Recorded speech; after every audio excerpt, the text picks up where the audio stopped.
This is Saturday Morning Mysteries. And we're your hosts, Alexis and Grace. Hello, everyone. Welcome to Saturday Morning Mysteries, but not a full episode today. We have more bonus content for you, in addition to our Toon Tangents, where we discuss other cartoons, just our nerdy obsession with them and their re-adaptations and revivals. We also are going to do something that we're calling Crime Capers, another piece of bonus content where we look more at weird and wacky crimes and court cases and whatnot that just really need to be told to not only to us, to each other, but to you all as well. So I'm excited. Grace, I have no clue what sort of wacky crime you're going to want to talk to me about today, but I am very, very, very excited for it and for this discussion that will follow. Yep. We are starting with a crime classic in like the funny crime world. Classic. Known as the Florida Man. Oh, God. Yeah. So are you familiar like with this concept at all, or like this internet sensation? You mean just like how wild a lot of Florida people are, which I got to be careful saying that. My father is now a Florida man and my uncle as well. I've got family members in Florida, but native Floridians. Yeah, a little bit. You kind of just like Google Florida man ... and see what pops up, because there's always going to be something. Yes, exactly. Cool. So that's pretty much the concept. Yes, it's an oldie but a goodie. And basically, like a few years ago, the internet realized that Florida has like insane headlines on like a weirdly regular basis, and obviously crimes to go along with them that are like truly baffling and hilarious in like a, wait, excuse me? Like, what's your plan? Yeah. What is Where happening? are you going with this? Yeah, like how did you get here? Yeah, you didn't think this, look at your life, look at your choices type of way. It's like stuff that makes people in other countries say like, oh, only in Florida. Yeah, this is like why Florida has like this reputation, and like the US probably. Yes. And so I wanted to, today go through a few headlines that caught my eye kind of in the last 2 years. But I also am going to get into at the end of why these headlines exist, and they're so crazy, and like why the quote unquote like Florida man trope exists essentially. And like, in this first, I think like took to the internet or, went viral or whatever. I don't know, maybe like 2015 or 2016. And then in 2020, there was like a resurgence because we were all just like isolating at home all the time and only had the internet. We needed to think of things going on around the world that were wilder than what we were individually experiencing. Like, oh, life is so crazy right now, but I'm not a Florida man. At least I'm not that. XYZ. Yeah. Yep, exactly. Anyway. And like sometimes they're so ridiculous that it like just doesn't feel real most of the time. That again, it's like say what now? Like they did what? Hold on.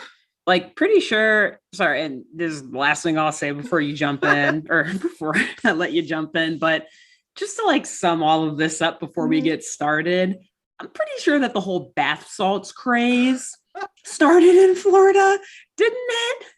Maybe I should look that up. I don't want to like attribute that wrongly to them, but like almost every fiber of my being says like, yeah, I think one of the first big cases where like a dude was like eating someone's face off from bath salts was from Florida. Yeah. So if that doesn't sum up why this is just going to be like an absolutely wild discussion, nothing will. So with that, I'll step back. Cannot wait to hear what stories you have. Yeah, let's tell you. If they make you laugh, then my God, they're probably hilarious. Yeah. So before I also jump in, again, we'll get into some theories and then full reasons why the Florida man trope exists. I also want to note that I personally am like not a really big fan of like stating the criminal's name. Like I know in like true crime, like murder podcast, when it's like a serial killer, like you're telling a long story and you literally just like have to say their name type of thing. But like in reality, I'm like, I don't want to give you credit for like the weird shit that you did. Yeah. So we're just going to call him Florida man for all of these. That works. So first is the update to an ongoing Florida man story. Cool. and the headline Current doesn't events. follow the script of like Florida man does ... But basically this, I'll just kind of tell you like the whole story. So a few years back, this literal teenager, he was like 15 years old, dressed up as a doctor and like would walk through the hospital pretending to be a doctor, like stethoscope, badge, everything. Doogie Howser style. Yeah, except like Doogie was actually a doctor. But like a Catch Me If You Can type of thing, like Leonardo DiCaprio, but like that was in the 60s, so you could get away with it. Yeah, I forget that guy's real name. Yep. Yeah. But whatever. Anyway. Whatever that dude's name is. Yeah. Great film though, Leonardo DiCaprio and Tom Hanks. Incredible film. Yeah. I think the first time I saw that was with you, actually. Probably. It definitely came out. I'm pretty sure. Yeah, because you were like, we gotta watch this. I love this. And I was like, I've never seen it, but okay. And I was like, you have no choice. Let's watch it now. I was like, okay, I'm watching it. Yeah. And so luckily though, he, kind of got caught that he was pretending to be a doctor before he actually like pretended to see any patients. So no like actual harm done there. Good. But somehow like a year later when he was like 16 or some shit, I guess he had enough money, and there are a lot of also in his background like defrauding of old ladies cases. So I think this is how he had the money to rent out an office space, like full on, like gave it a medical title, had a door plaque that claimed he was an MD. Saw patients. State board's gonna be over on your ass. Yep. So full on, he like claimed he was some type of like holistic doctor, but still claiming he was an MD. And then some local news station caught on, and like because he was 16, because he's a dumbass, he invited them in which they got like news footage like of his office claiming he is an MD, seeing one of the news crew as a patient. Opposing counsel is like, oh my God, we cannot wait to introduce this into evidence. They came back the next day, the news crew, and I think he must have done some Googling that night, because he put a piece of like duct tape over where it said MD. And he was like, no, I'm a PhD type of doctor, not an MD. And the news crew was like, hey, literally you just saw us as a patient yesterday, like undercover. And also we have the footage that says you're an MD. For those of you listening, you can't. And he also had like a fake medical license from like Arizona or something on his wall. Oh gosh. You can't pretend like you have a medical license. You especially can't see patients and give medical advice. All of that is very illegal. Very illegal. Very illegal. So he got into some deep trouble. Pretty sure he went to prison. Got out, which is good. Like he wasn't like good in the sense of he wasn't since he didn't actually hurt someone, he wasn't technically a violent offender, I guess. Exactly. But still.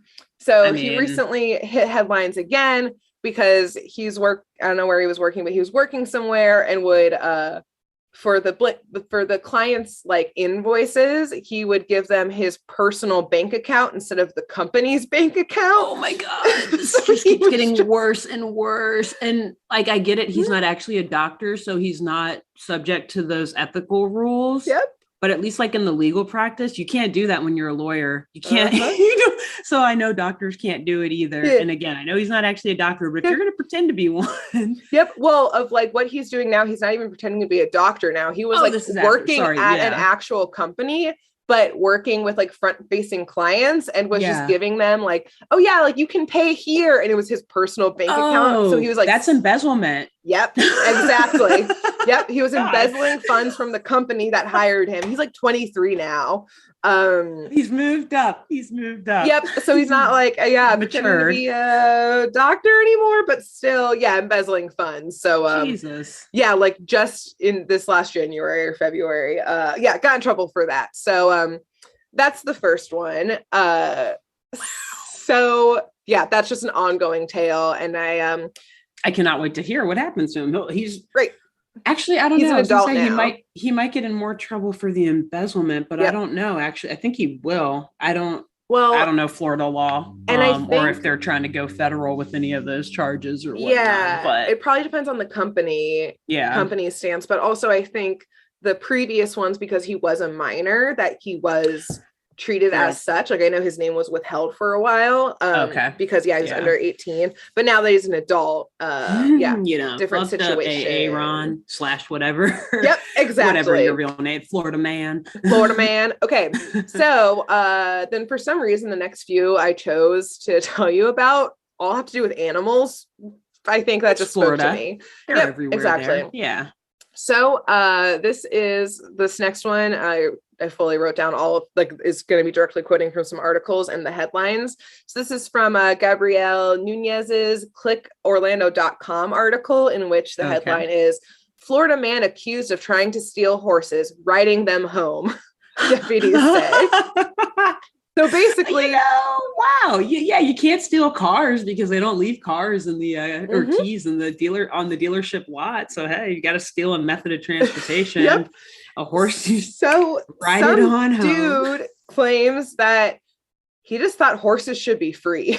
Like he didn't think horses should be like I don't know, confined, domesticated. So he went to a ranch and just opened up the stables.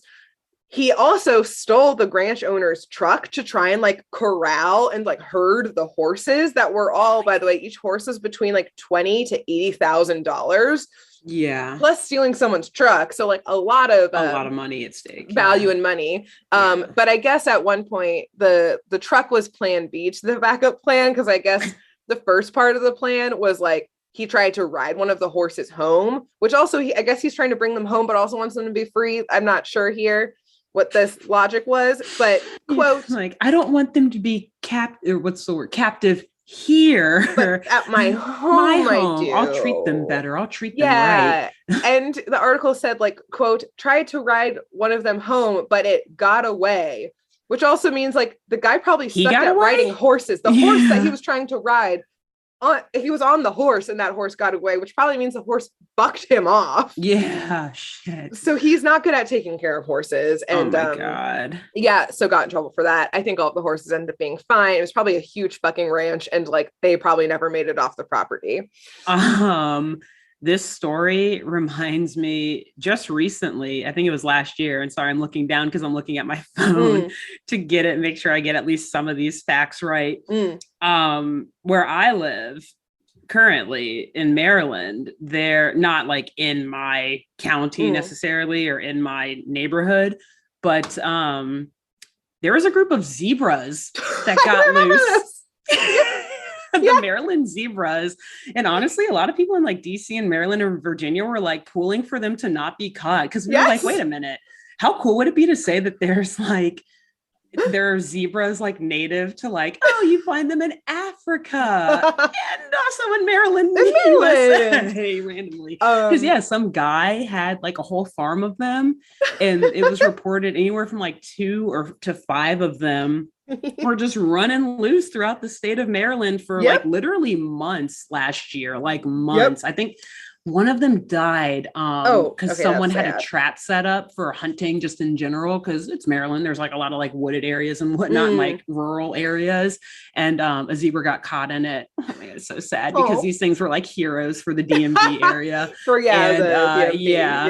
Amazing. And it eventually died. But that's so funny because it just reminds me of that, horses be free. The zebras. Be free. See them running wild. Fun fact, on your eventual trip to the West Coast, in which you visit myself, then go down San Fran to go see BK. Another one of our friends. If you drive down, hope she's listening. Shout out if so. Yeah, come on, Bethany. What up? I think this is probably along the way, because I think it's maybe on the drive through Big Sur or something, but there's this place called Hearst Castle, which is just this eccentric billionaire who has 150 zebras on 100,000 acres of land. So sometimes when you're just driving along the 101, which is the Pacific Coast Highway, you just see some zebras on just chilling. Guys. They just do their thing. It's great. I guess that's probably a good climate for them, because out here people were concerned oh, how will they do during the winter? Not good. And it was funny, you actually had specialists from like universities and like the Smithsonian Oh my Institute. God. Like, well, some areas where zebras are native can get a little colder, so they actually Oh, might do it. Like they were like they have a actually chance. analyzing. Yeah, it's awesome. Wow, what an amazing day to But be a yeah, zoologist. that's I definitely would want to see that when I Yeah. come out and visit y'all. Yeah. See like a whole horde of them rather than just like one as I'm driving on the highway. Like, oh, there's a zebra. You shouldn't be here. Be careful. Yeah. Yep. Okay, so our But next anyway, one, sorry. Yeah, more Florida man though. yeah, you're good. So is Alan Shadd's Herald Tribune article. Mhm. Florida man steals parrot by putting bird in shorts pocket. And it's exactly what it sounds like. A dude went into a pet store, wanted a parrot. Luckily, I guess he also stole some like food, but he literally just opened a cage, just took the parrot and put it in his pocket, and then like booked it out of there, like jumped in his car and like zipped away. But of course, because there's like security cameras everywhere, they just like ID'd who he was, went to his house and was like, sir, can we have our parrot back? Give us the parrot back. The parrot was fine, was not injured in this process, but he stole like $500. I don't know if parrots are expensive or he just stole a lot of food, but it was like something like $500 worth of like product, I guess. Whatever, yeah. From this Venice, pet store. I would guess the parrots are at least $500 at right? least. Yeah, I mean, it's like super exotic bird. They're very smart. Yeah, it's not like everyone can own one. So yeah, I think it was unless maybe it was a very small one or something. Like not little. Like okay. Yeah, but it was like a baby parrot, I guess. But yeah, he just put it in his pocket. I guess he really needed a friend, and he just took it home. But parrot was recovered. He was happy. He was chilling. He's had like a wild adventure to come back to the pet store and tell all of his parrot friends about. He was like, y'all, I was a criminal for a little bit. Like I was on the lam, baby. The parrot was kidnapped. Exactly. And just common theft. Common theft, basically. Good old larceny. Yeah. This did also though remind me of this great tweet I saw once, which was no pun intended, this is about parrots. But it was someone was like, if I ever get a parrot, I'm only gonna teach them like 4 phrases, which is like what were they? I wish I remember verbatim. Basically, it was like, please help me. Please remove the witch's curse. I miss my family. I used to be human. And like, that's all you teach your parrot. To act like it was cursed, which I really love. So maybe he was going to do that. Yeah. Oh man. Yeah. So there's that. He is your friend who said that they wanted to do that. Yeah. Did you say your friend said they wanted to train them? It was just on Twitter. So someone you randomly saw. Okay. Yep, yeah. So it was that person. That man on Twitter is the person who sold this parrot. Probably. He's like, yo, this is my plan. I'll never be able to prank anyone now. Yeah. Which also that reminds me of this great opening scene from Parks and Rec once, which I don't know if you ever watched it, of when where Tom Haverford like my was like show. In court, and they were like, sir, you were driving while texting about running into fire hydrant. And he was like, no, I wasn't. And then it like shows his live text, or like he ran into someone like rear-ended and he was trying to plead innocent. And it was like all of his tweets, like, damn, this lady's driving so slow. Damn, I'm gonna tailgate her. Oh no, hit a fire hydrant or something. Yeah. Like, live tweeted the accident he caused. Yes. And as the judge is like trying to take his phone, he's like, bailiff, press in. Yeah, so it was real good. Yeah, fucking love that show. Also, side note, whenever we do our main episodes, I always feel like Andy Dwyer in the episode with the debate, when he's like he doesn't pay the cable bill, and so they can't watch the debate, and so he's just like retelling like Rambo and like Babe and stuff. That's how I feel like, so often in our main episodes when we're like retelling. But it's like it clips the audience, and the audience is like crying from his like retelling of it. Like when it's like Babe, they're like fully in tears because he's doing some of the best parts about that show are when they pan to like audience reactions and how they're like actually so serious. Like you see these like upper middle class people like sitting in Andy and April's like family room, like actually like listening, like so in like Donna Meagle's crying, like oh my god, Babe, it's so beautiful. Incredible. Anyway, my all-time favorite show. Yeah. So anyways, in another life, maybe we'll do a non-animated type of podcast where we can talk about like Parks and Rec and The Office and just like shit like that. All iconic. Those shows are just Absolutely Perfection. beautiful. Another Florida man story? Yes, another Florida man story. All right. So this is our this will be the last Florida man story before I get into why the Florida man exists. So quote, Florida man stabbed with swordfish. I know my reaction too. There's so many twists and turns from those like 4 words alone. So basically 2 drunk dudes were just fighting. One, I guess, like hit the other one with a beer bottle and then like booked it out of there and went home. The other one, which this is what makes the story, in the end, both men recovered and are fine. So we can talk about it and laugh about it. But it wasn't like a spur of the moment got stabbed with a swordfish. It's presumably still drunk, but the guy, like a guy literally went back to his apartment.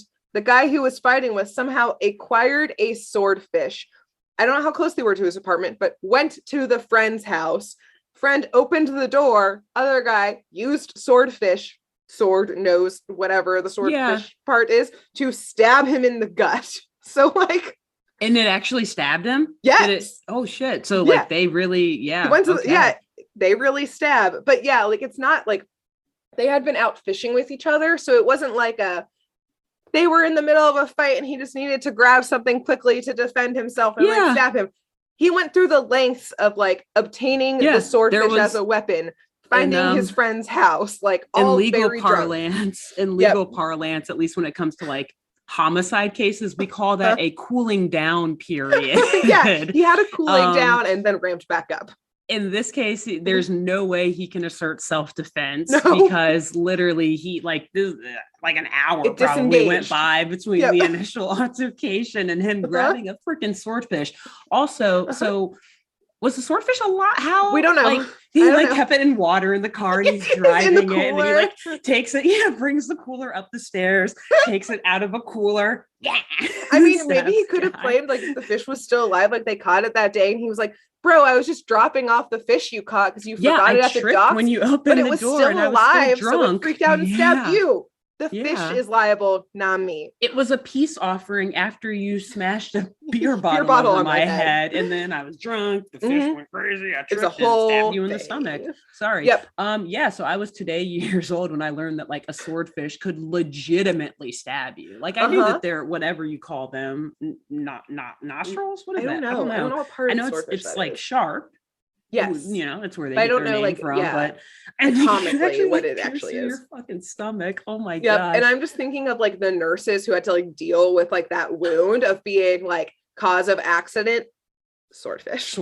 It's like I don't get paid enough for this shit, and because it was like in the last 2 years, which meant this nurse was probably like, I have fucking COVID patients that I need to deal with, and I'm dealing with you getting stabbed by a swordfish. Yeah. Hopefully that made their day, I guess, but still. Yeah, true. It was like a break from the normal, like depressing. Yeah, sort of. Exactly. Mm-hmm. Wow. Yeah. I imagine they've probably seen some stuff like equally as ridiculous. Yep. Exactly. Wow. Also, how crazy would it be if like they couldn't get the swordfish out? So this guy's like on an operating table. The swordfish is flopping around still, and like the doctors are like slapping it to get it out of the way. Like they don't want to like knocking shit off of because like the doctors were like, oh, this is a pretty good swordfish, like if we keep it, like this could be dinner tonight. Like wait a minute, I could sell this for a lot to a restaurant. I mean, just clean the blood off of it, but whatever. Right, exactly. The fish is still good. They kept it on ice very properly. These were good fishermen. It was just alive the whole time. They're actually trying to keep the swordfish alive and like don't really care about the patient. Yeah, right. Like, oh, you'll be fine, but the swordfish though. We must keep the swordfish alive. Whatever. Yeah, exactly. We don't waste our food here. Yeah, precisely. So Alexis, let's get into so the theories of why there's such a prolific amount of Florida man tales. Yeah. Maybe yes, indeed, in part due to things like bath salts or like meth and like the horrible opioid epidemic and like Florida has some hot spots of these, as many states do, but the actual reason why, we're going to backtrack a little bit and go to the federal level, which I'm sure you're very familiar, Alexis, that there are freedom of information laws in place. FOIA. Yeah. Yep. which basically, for those who don't know, is it's based on the idea that the public does and should have the freedom to access information, so like files, communications, documents, et cetera, from a transparent government. Yes, exactly. From public bodies, aka the government. Yeah, it's known as like openness in government. And we should indeed have that. And it can be a pain in the ass to actually get that sometimes. We're not going to get into that. As someone on the government side who has had to process them, it can likewise be a pain in the ass to send folks the information, but it's worth it for openness and democracy and transparency of government. So a little burden goes a long way in the public interest. So we love FOIA. It's good that it exists. Yeah, FOIA is the Freedom of Information Act. Yes. So that's at the federal level. At the state level, states get to craft what openness looks like for the state and local level. So within their own borders, jurisdictions. And these, of course, run the gambit of being really restricted and really hard to get information to being really open and accessible. And Florida's actually has become known as one of the most accessible in a lot of regards because it was established in 1995 and it's called the Sunshine Law because, it's the Sunshine State. So at its most basic level, the Sunshine Law allows for anyone in the public to access state, county, and municipal records at any time. And why it's considered such a pro-access law, and obviously there's exemptions and things because of course. But it's because this law is getting wonky. Sorry, everyone, but we love law. So we're I'm into about it. This is like this stuff I do at work all the so time. So I love this. Yeah. Please, Bird. Do please, tell. Alexis. So basically, in Sunshine Law, all of the definitions are extremely broad. So the definition of state agency or public record are super broad and not specific, which makes it so that anyone can argue that a piece of information fits a definition. So if it's really narrowly defined, essentially, that would mean like there's not a lot of wiggle room to say like, yes, this information I want fits it. Oh, no, there's too many parameters that have restricted it. They can deny it. But because all of these things in the Sunshine Law are really broad, it means everything runs the gambit. Everything goes. Yeah. Yep. So because it's so accessible and so broad, police reports are all open public access. So because it's also so easy to get, police reports are quick and easy to get a hold of. So reporters have like an endless supply of crime news to report on because they can super quickly. I mean, I'm sure it's still a process, but essentially way easier than you can in most other states. You can just like tap in and get those weird ass stories because like in reality, every state has like weird ass dumb people doing weird ass dumb shit and getting in trouble for it. Exactly. It's America. It's just that in Florida, anyone can read about it and write about it at any time. And so, basically because of like, and I'll say a really great law. I don't know. I just know the basics of this law. I'm sure there's problems with it. Yada, yada, yada. Florida's a hot mess. Again, who isn't in any state? Yeah. But because of this like pro access law, it's given us the viral Florida man. So thanks, Sunshine Law. Thank you. That's it. Hey, we love transparent government and look at what it gives us. Gives us the Florida man. Thank you, Sunshine Law, for many reasons. Yes, exactly. Not least of which is the Florida man trope. So there you have it. That's our first crime caper. Amazing. The classic. There it is. We'll be back for many more. I can't wait. We'll probably will end up talking about more Florida men because there are, as Grace just explained, there are endless stories that are easily accessible. Yep. But there's also a lot of funny court cases that I know we're going to be talking about in the future. And crime capers will be another fun bonus content clip from us. So definitely be on the lookout for more of these. Yep. All right. Well, thanks for tuning in. Bye. Bye. Thanks for tuning in to Saturday Morning Mysteries. If you enjoyed this episode, please share, rate, review, leave us a like, and drop a comment. We post episodes every Saturday and bonus tune tangents whenever we feel like it. So please subscribe so you don't miss the shenanigans. And if you want to follow us on YouTube, click the bell under the YouTube subscribe button to receive notifications when new videos are posted. And if you want to subscribe to the podcast, we have no idea what you're listening to us on, so just hit the big subscribe button on whatever app you're using. We believe in you. Give us a follow on Twitter and Instagram at SatmornMist, all the abreves, and let us know if you have any episode or show requests by emailing SaturdayMorningMysteries@gmail.com. Thanks to Jenna Kendall for the logo design and to Ava Sakiki for the music used during this week's episode. See y'all groovy kids next week on Saturday Morning Mysteries.